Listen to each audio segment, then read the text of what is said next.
ইসলামপন্থী কয়েকটি দলের সাথে নির্বাচন ঐক্য গড়ে আসন্ন জাতীয় সংসদ নির্বাচনে লড়ার চিন্তা করছে জামায়াতে ইসলামী। এ লক্ষ্যে দলটি ইতিমধ্যে অন্তত 5টি ইসলামী দল এবং আলেমদের সাথে পৃথক বৈঠক করেছে।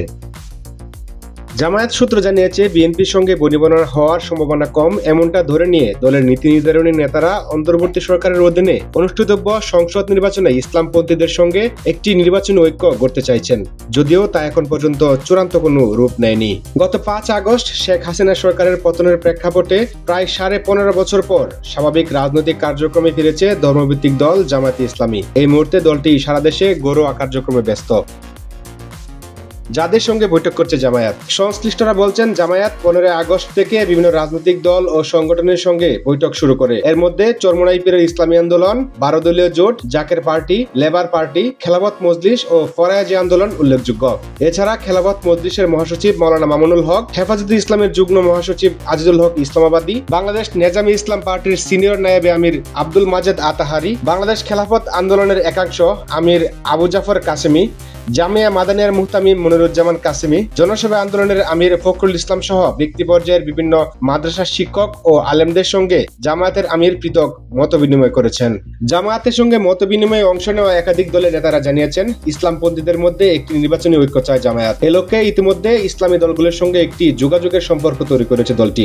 এর মধ্যে দিয়ে কার্যত কওমি ধারার আলেমদের সাথে তাদের দীর্ঘদিনের যে বিরোধ বা বিতর্ক সেটি কমেছে। এখন নির্বাচনী ঐক্য হলে ভালো, না হলেও জামায়াত তাতে খুব সমস্যা দেখছে না। জামায়াত ও ইসলামী আন্দোলনের বাইরে সমমনা ইসলামী দলসমূহ নামে 6টি দলের একটি জোট আছে। এই জোটের শরিক দলগুলো হলো জমিয়তে উলামায়ে ইসলাম, বাংলাদেশ খেলাফতে মজলিস মামুনুল হক, মুসলিম লীগ আবুল খায়ের, খেলাফত মজলিস আহমদ আব্দুল কাদের, বাংলাদেশ খেলাফতে আন্দোলন ও ইসলামী ঐক্য আন্দোলন। এর মধ্যে ইসলামী ঐক্য আন্দোলন নির্বাচনে বিশ্বাস করে না, আর খেলাফত আন্দোলন জোটের বাইরে গিয়ে শেখ হাসিনা সরকারের অধীনে 2024 সালের সংসদ নির্বাচনে অংশ নেয়। জামাত নেতারা মনে করছেন, ইসলামী দলগুলোর মধ্যে নির্বাচন ঐক্য হবে কিনা সেটি নির্ভর করছে চরমোনাই পীরের দল ইসলামী আন্দোলনের উপর। জামায়াতের পর ইসলামপন্থীদের সমর্থনের দিক থেকে এই দলটিকে গুরুত্বপূর্ণ ধরা হয়। ইসলামী আন্দোলনের সিনিয়র যুগ্ম মহাসচিব গাজী আতাউর রহমান বলেন, আমরা ইসলামী দলগুলোর মধ্যে রাজনৈতিক জোট করার চেয়ে নির্বাচনী ঐক্য নিয়ে ভাবছি। এ লক্ষ্যে অনানুষ্ঠানিক আলোচনা চলছে। জামাতে ইসলামীকে বাদ দিয়ে ইসলামী দলগুলোর নির্বাচনী ঐক্য শক্তিশালী হবে না। আমরা থানা ও জেলা নেতাদের মতামত নেব। আমরা মাঠের মনোভাবকে শ্রদ্ধা জানাবো।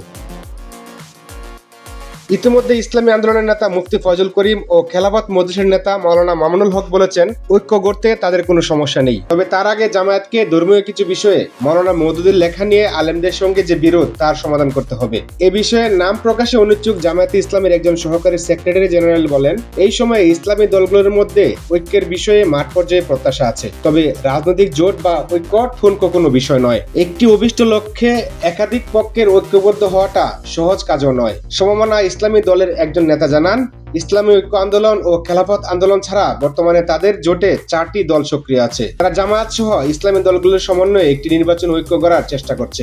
5 আগস্ট শেখ হাসিনা সরকারের পতনের দিনই দৃশ্যপটে আসে জামায়াত। বিশেষ করে সেনাপ্রধান, রাষ্ট্রপতি ও প্রধান উপদেষ্টার সাথে দলটির শীর্ষ নেতা ডাক্তার শফিকুর রহমান পৃথক বৈঠক করার পর থেকেই আলোচনায় আসেন।